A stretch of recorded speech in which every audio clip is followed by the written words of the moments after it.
Guys, ipapakita ko sa inyo kung gaano ka-convenient para hindi ka mainitan. Papunta doon sa bus station, papunta sa mga establishmento na gusto nilang puntahan. So ito guys, tingnan nyo oh. Oh, ang ganda oh. Dito ako dumadaan para hindi ako mainitan. At the same time, kung maulan, hindi ka rin mababasa.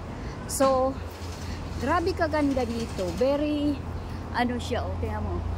Ang ganda ng panahon guys oh. Oh. Papunta ako ngayon sa malayong lugar. Tingnan mo guys oh, ipapakita ko sa inyo ang ganda oh. Ang ganda ng mga design, may nagre-rest doon, nakaupo si lolo. Tapos yung mga nagtutour from China papunta dito, ayan, naka-ready sila ng mga maleta.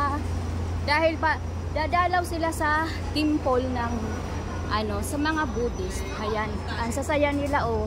May mga picture taking pa sila guys.